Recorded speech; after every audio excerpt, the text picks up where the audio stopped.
guys, good morning. Today is Monday, August 21. Sarado po ang shop namin. So yan, nag-car wash kami ng motor ni Pat. Ayun si Pat, oh. Kaway Pat. Ayaw kumawin. So yan, ready na pang ride. Ride sa Baliwag, magkapa-PMS ako. Yan, bagong car wash, motor wash. So papakita natin na nakabitan na namin to ng busina. Okay na yung busina niya, gumagana na. Maambon nga. Ilaw. Hi mo. So yung ilaw na kinabit natin dito, yung sariling brand natin na Lightning, yung 100 watts with 1 year warranty. Busina ulit, pogi. Ito natin ang crash guard, maambon. Crash guard, MDL, foot peg, gawa natin yan. Tapos bracket, gawa din natin. Tapos akra yan, naka-akra oh.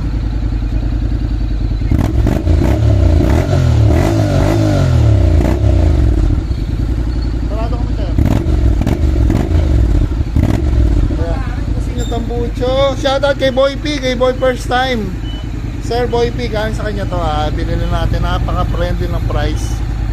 Tapos yung crash guard, gawa natin stainless yan, pinowder coat natin. Ilaw, sariling brand natin. PMS natin sa Honda Big Bike Baliwag.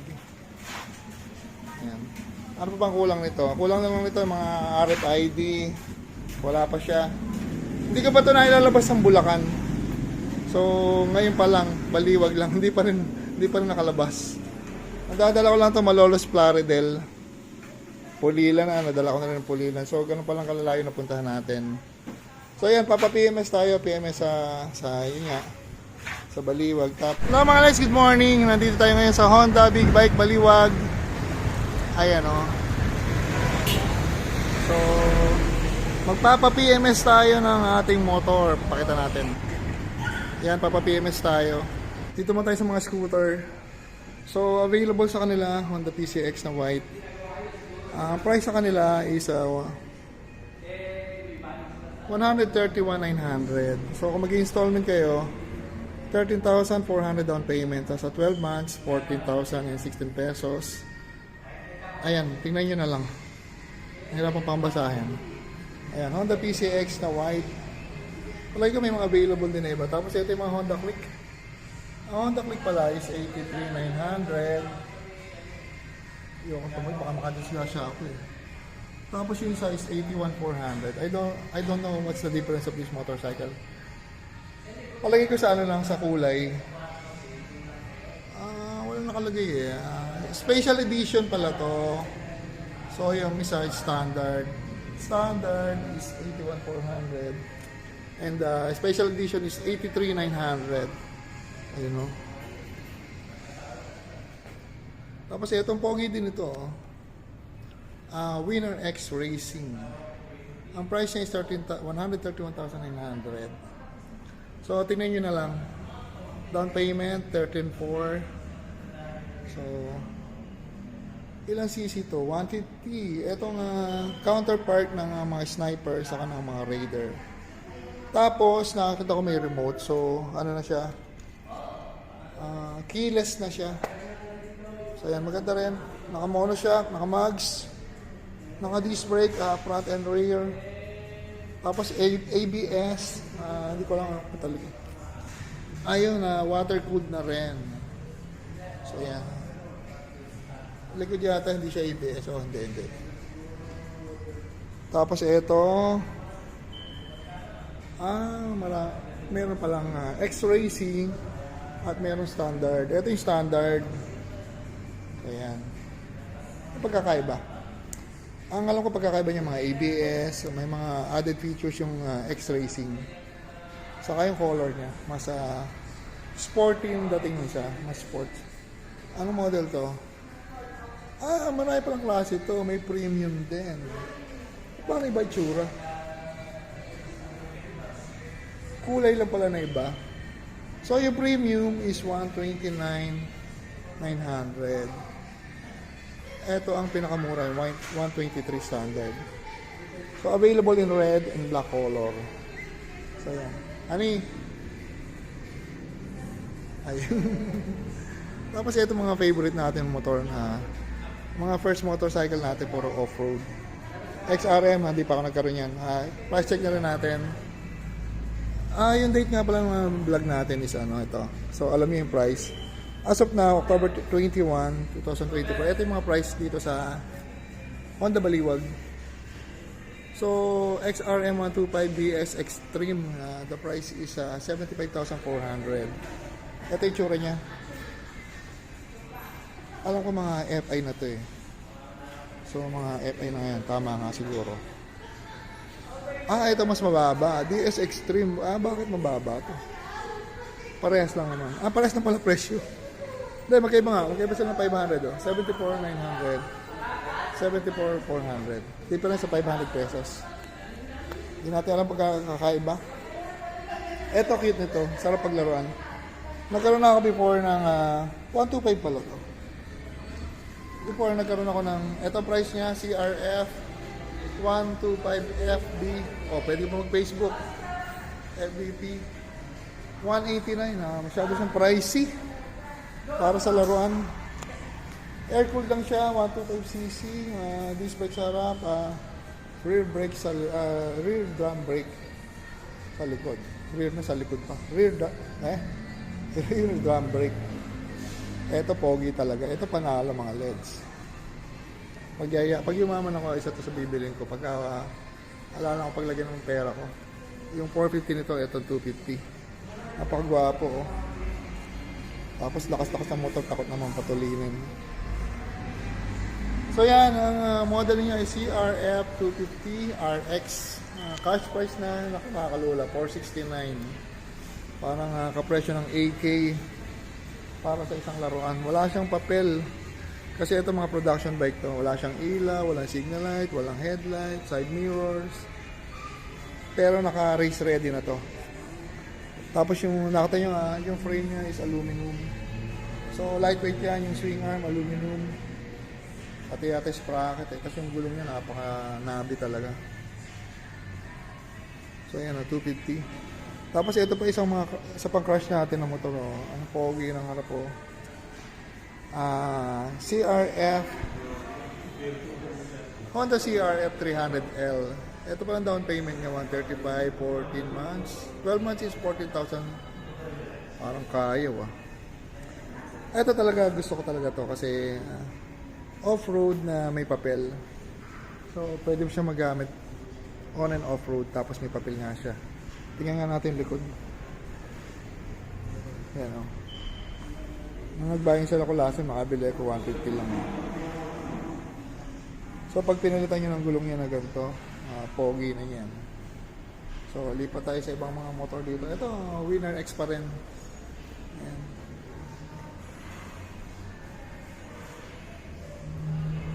Dito naman tayo sa mga panghanap buhay. TMX Alpha. Cash niya is 56. Mura lang pala yung mga ganito, no? Ito yung mga 125cc yan. Pang mga sisipag natin ka-LEDs. Ito rin, pamasada rin to na pwedeng ang gamit ng private. Price niya, TMX 150, Supremo 78,900. Ito, gapo rin ito. Ito yung pinakabunsong sa magkakapatid ng CB 150X. Ayan o. Disusi. Naka-emblem na. Water-cooled. Water-cooled siya. Hindi ko lang kung ABS. Hindi siya ABS. Pogi din. Ang gulong niya is dual sport. So yan. Punta naman tayo sa mga bigate ng motor. Ito talaga, pagpasok nyo dito sa Honda Big Bike, ito talaga makaka-catch ng attraction niya. Itong sana to. Ayan, napakagwapo.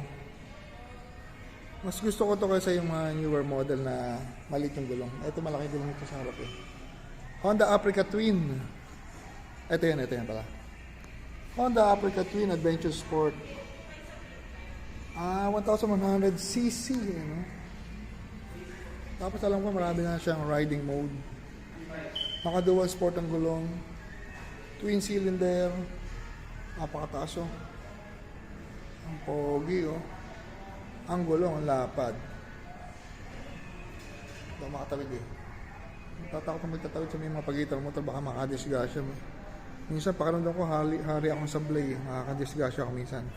Tapos ito, kamukha ng Honda XADV natin ha. Iba lang yung kulay niya. Lipat nga tayo, nag-against the light. Ayan o.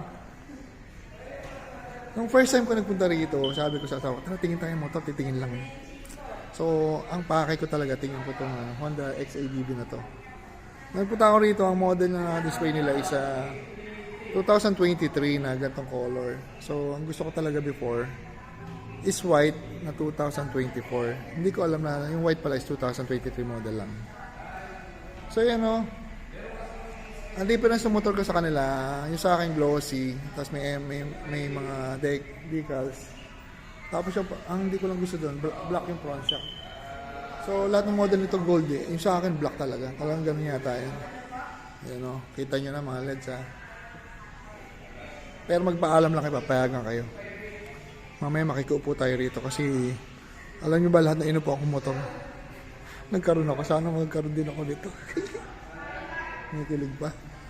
So yan, Honda XADV 2024. Ang price nito is 839. Nakalimutan ko price nito, check natin.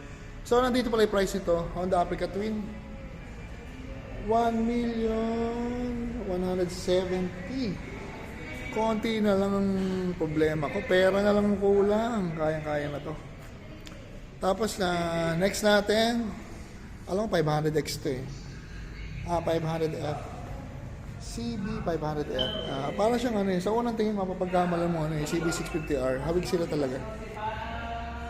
Difference ito, twin cylinder lang. So sa tunog pa lang, malayo na, malaki pagkakaiba. So doon pa rin ako sa CB650R, pero mas mura kasi ito yung mga LEDs eh. Walang price. Tanong natin. Magkano ba ito? Tapos nandito naman, anong model ba to?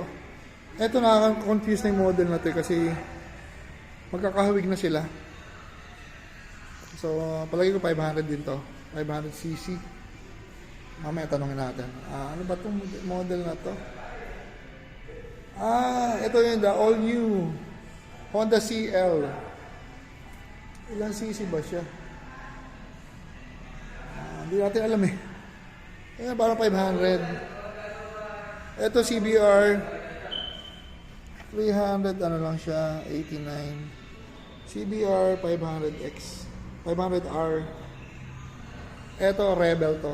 Sure ako rito, Rebel 500. Another Rebel 500. CB 500R. Tapos ito yung mga bagong model ng Honda na pumalit sa Honda CB 500X. Ano tawag dito? Ayun o, Honda NX 500. Hindi ko alam ang presyo niyan. Ito, Transalp.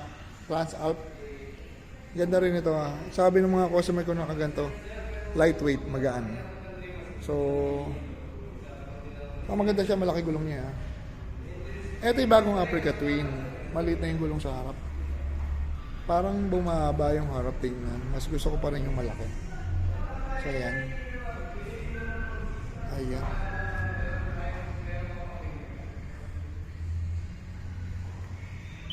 So, kompleto na yung list natin. Yung price na lang wala. So, ayan mga LEDs. Ito mga available na big bikes dito, mga units dito. Scooter, from scooter to big bikes. Marami kayong pagpipilian na may pang off-road, on-road, pang trabaho. At napaka-accommodating yung mga stock dito. So, check natin yung motor ko. Pag sinimula na, i-vlog natin kung paano nga ba ang gagawin. At ito. Tingnan natin si Madam. Ma'am, coffee ma'am.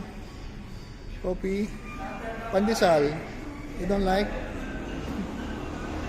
So, yung motor natin nakasalang na. Kinakalas na. So, vlog natin. So, yan. Bye-bye mga LEDs. Bye-bye. Yan mga LEDs, nakasalang dito sa lever. So, kala ko na-drain na ilang hindi pa pala. Eto, natanggal na yung unang piyesa nito, yung aluminum dito. So, change oil yata ito. Di ko alam kung pati kadena. Eto. Kadena natin. Medyo tuyo na. Ayan. Balikan natin. Kala ko natanggal na ilang isa. Buti na lang, nilinis ko. Medyo pogi siyang tingnan niya. Ayan. Kaya naman dito, pwede mo siyang tingnan. Like sa mga sasakyan, pagka nagpapa-PMS lang, hindi mo pwedeng lapitan. Yan, nandito yung mechanic natin, si Sir. Sir, ano po ba name mo, Sir? Anthony Manuel, sir. Taga saan ka po, Sir? Panibag po. Ay, si Sir Anthony siya ang hawak ng motor natin. Sir, tanong ko lang, anong mga gagawin sa first PMS, Sir?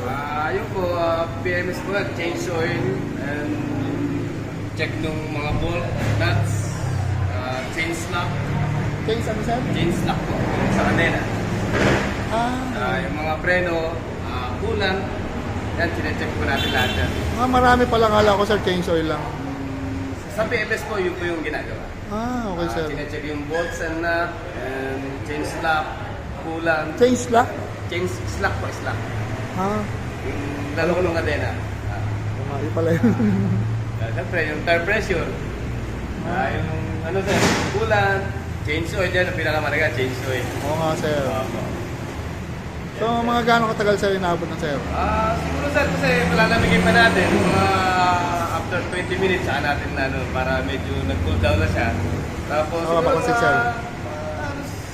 Alam po, isang oras siguro. Mabilis lang pala, Sir, no? Mga isang oras siguro. Sa isang araw, Sir, gano'ng karaming napi-PMS mo, Sir? Unit sir? Oo, Sir. Medyo ano sir ngayon medyo madalang ngayon sir Pero mga ano naman sir? Sir, big bike saka small motorcycle, pwede ka po. Ano? Yung nasa-servisan po ba? Yung ginagawa mo, Sir, dito. Naka-assign ka lang, Sir, sa big bike, Sir. Pareha, Sir. Madami din sir, siguro mga 15 average sir. Ang dami pala, Sir, no? Sige, Sir, Yan si Sir. Siya mag-PMS natin. Pinapa-cool down lang kasi nga mainit pa. So, pag malamig na, babaklasin na ni Sir. Okay lang, Sir. Di mo kami nagmamadali, Sir. Tinanong ko lang. Sige, Sir. Thank you, Sir, Sige sir. So, maganda yung facilities na rito. Ang linis, oh. Kasi pagkakalam mo sa mga mechanical shop, malangis o marumi dito, ang linis, oh. Hindi ko lang paano nila may maintain na ganun kalinis. Tapos yung liter nila, maganda pala rito. Hydraulic na, di motor, electric. So, bumili ko ng liter before, manual. Hindi niya kaya yung big bike. So yan mga lights, balikan natin ang dinasawa ko. Relax na, relax. So yan, thank you. Yan mga lights, drain na yung oil. Maitim na. Nasa 800 kilometers plus na tayo. So nagulat lang ako. Ang oil capacity pala ito is 3.4 liter. So yan, ina-adjust na yung kadena. Inigpitan yung kadena para ma-retight na. Ayan, sinacheck yung mga bolt.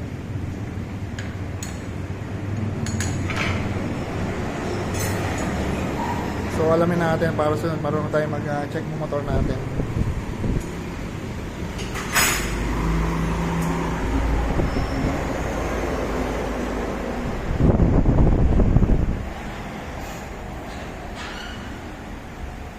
Sakto naman, nalinis na natin yung motor, medyo pogi.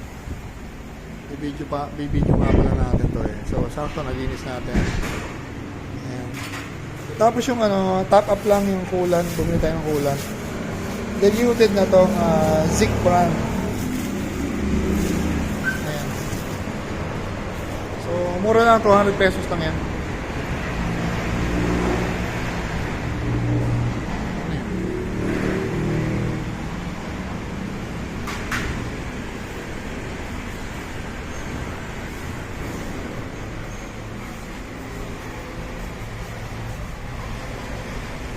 Tingnan natin saan nilalagyan ng coolant.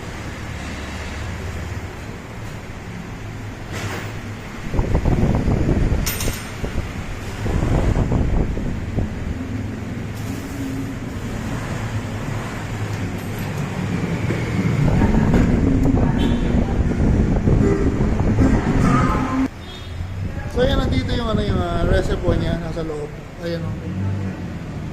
Ayan na yan. So tatanggalin nyo lang yung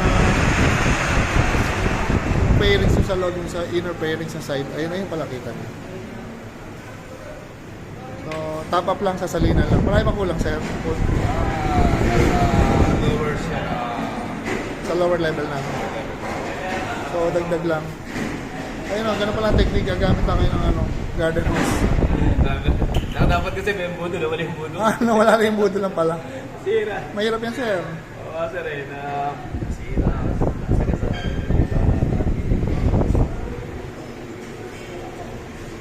So yan.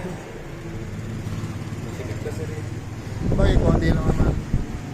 So, na-drain na yung langis, na-check na yung kadena. Top up na lang ng coolant. At may sobra pa tayong coolant yan. Ayan. Post natin. Yan mga lets, done na pala. Nakagulat ako. Tapos na pala ang PMS niya. So, yan. Oh, ba't may tinidrain pa? Hindi ko pala lalagyan na ng langis yan. Tapos na tayo. So, yan. Thank you. Yan mga lets, tip na rin. Medyo nakagulat ako. Tinanong ko kay ma'am kung anong mga requirements nila in case na gusto mo mag motorcycle loan, especially big bike. Ang unang kailangan nyo pag mag-loan kayo ng big bike is lot title. Titulo ng lupa. So, kailangan pala may malaking lupa ka. Tapos, bank statement na kailangan malaki raw yung laman ng bangko mo. Kaya pala mostly yung mga big bike loan is bank financing. So, kung kaya naman i-produce yung requirements, pwedeng in-house or bangko. Palagi ko mas makakasave kayo sa bangko. Saka mas madali yata sa bangko. So, yun lang ang tip natin kung gusto niya mag-loan ng big bike. So, yan mga leds. Or kung masyado naman kayo mapera, i-cash nyo na lang. Wala na kayong problem. So, yan. Thank you.